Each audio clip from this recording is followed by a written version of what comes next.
Hey, what's up, everyone? This is Matthew J. Coran with Wordsmith's Forge, and today's episode is titled Mark's Gospel and Dating Advice for Men. I know this is an author's channel, and I try to relate everything back to my writing.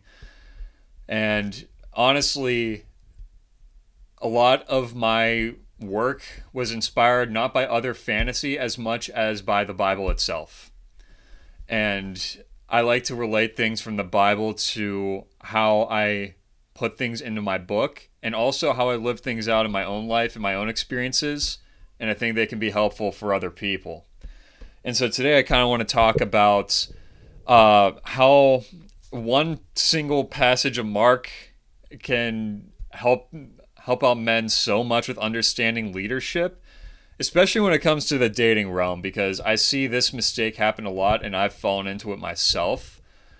And I'd like to get into it a bit and help some guys out. So I'm going to read a passage of Mark. This is from the very first chapter of Mark, chapter 1, verses 16 through 20. And as he walked by the Sea of Galilee, he saw Simon and Andrew his brother casting a net into the sea, for they were fishermen. Then Jesus said to them, "Follow me, and I will make you become fishers of men." And they immediately left their nets and followed him. When he had gone a little farther from there, he saw James, the son of Zebedee, and John his brother, who were also in the boat mending their nets. And immediately he called them, and they left their father Zebedee in the boat with hired servants and went after him. All right, so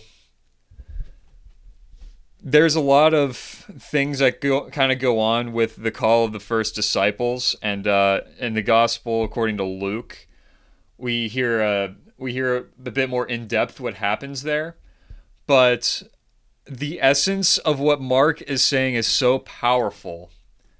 It's worth going over, and this actually helped me out a lot. When I was courting my now wife, we were doing a Bible study, and we actually went over this passage, and one of the things I noticed was how Jesus called his disciples. He was giving them an offer. He didn't ask them, nor did he command them. He offered them, right? And the men, seeing what Jesus had to offer, took him up on it. They followed him, right? And so there's a misconception about leadership today that it's about power, right? You need to have a certain amount of power over the people you lead to keep them subjugated or to get them to do what you want, right? And that's really, in essence, a relationship of dependency, right? Where it's like a codependent relationship. And that's not the leadership that Jesus demonstrates. Jesus, as he does with all of us, he calls us. He wants us to follow him, but he's not going to make us follow him, nor does he need us to follow him. He's only giving us an offer, and we're free to accept it or reject it, right? We don't need to get into the theology of grace and how we can only be called to the Father if he wills it. That's a whole different discussion. But in this context, yes, we do need to be given the grace in order to approach God at all, but we do have the free will to accept or reject his grace. And so leadership involves understanding your mission, understanding the level of authority you have, and offering to those under you the best way possible. Right? Jesus, because he said, let me read it again, Follow me and I will make you become fishers of men. He gave them a promise. He's like, follow me and this is what I will do for you. Right? And that should be how every leader approaches their leadership, approaching people that they want as followers. It's like, follow me and I will do this for you. Right? It's not, hey, do you want to maybe like come check out what I'm doing and maybe like I can help you out with stuff, or you need to follow me because I was given this mission by God and you need to do this. No, it's all about service. It's all about, I have my vision, I have my mission, I would like you to join me. And if you do, this is what will happen. That's it. It takes all the pressure off of the person, and it becomes just a matter of their choice. You're not putting a certain kind of pressure on them, whether it's a push, like you need to do this, or a pull. Hey, would you like to come do? It's all just a neutral offer, and it's amazing because that's literally how we as men are called to be with our wives, right? When you're, and this kind of gets into my dating advice to men, because I see a lot of men being very passive, and I was like this too, and it took a really good friend to call it out in me, and he literally told me I was just being effeminate. It's funny because I just met the guy at the time, and we became good friends. And I was asking him because he does like masculinity coaching, for lack of a better term. And I was asking for some advice, and he was basically telling me after I told him my situation, he's like, "You're being effeminate by passively waiting for like the right opportunity for things, like feeling things out, you know." And this is the advice, the same harsh advice I was given, I now offer to any man who hears this. When you're dating a woman, or if you want to date a woman, be very deliberate with your intentions and just offer things to her. Don't ask and don't wait for her to give you the signal that she's willing. Or I guess in a better sense, the signal that she's interested. Right? You need to take the initiative. And that's what women want you to do, by the way. They might not always realize it themselves, but that's what they want. They want you to have the mission. They want you to have the plan. They want you to have everything figured out. Right? And that's what they respect. Even like the guys that like date these women, like it's really like passive, just like, oh, go with the flow, whatever. You find that a lot of those times women don't respect their men because they're not leaders. They're not acting like leaders. And so when you are pursuing a relationship or in a relationship, have your intentions mapped out already. Tell her where you want things to go. Be like and be honest. Like when I was courting my now wife, I told her like right off the get-go before we even started courting, it's like, I want to get married and I want to have kids. You know, I want to follow God, and I want a wife who will follow God with me, who will allow me to lead her to God. Very straightforward, very to the point. None of this dancing around where you're just like, oh, is she responding enough? Does she like me? Oh, she used a smiley face here. Who cares? Who cares?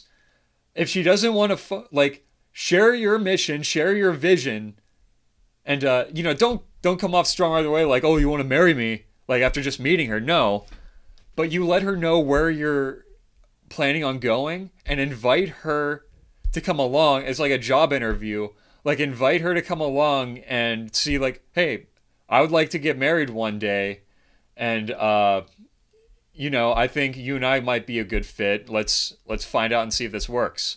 You know, you can wordsmith it probably better than I can off the top of my head right now, but you get what I'm saying. It's not it's not a passive thing where you wait on her to give you the green light, and until then you just play it safe. Um, you make the offer to her, and if she's not about it, she'll let you know, and then you both go on with your life. If she is about it, and then you, in a very respectful way, you'll begin a courtship, and ideally you talk to her father, especially, off the bat, like get involved with her family, let her know like you're taking this seriously, and begin like spending time together, doing Bible studies, asking questions like, what do you think about this?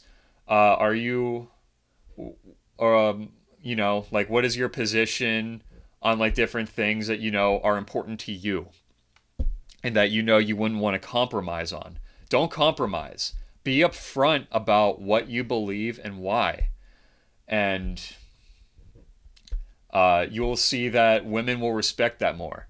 And I guess to do my due diligence in relating this to my book, I haven't gotten to this part yet in my study, but that's kind of how I mirrored Sim's relationship with his budding relationship with Agata, right? Where at no point is Sim like asking her for like validation, or like, oh, does she like me? He's not even like thinking about that. He's thinking about his mission, and like as he's going on, he realizes he wants to learn more about this woman. He's not even sure why.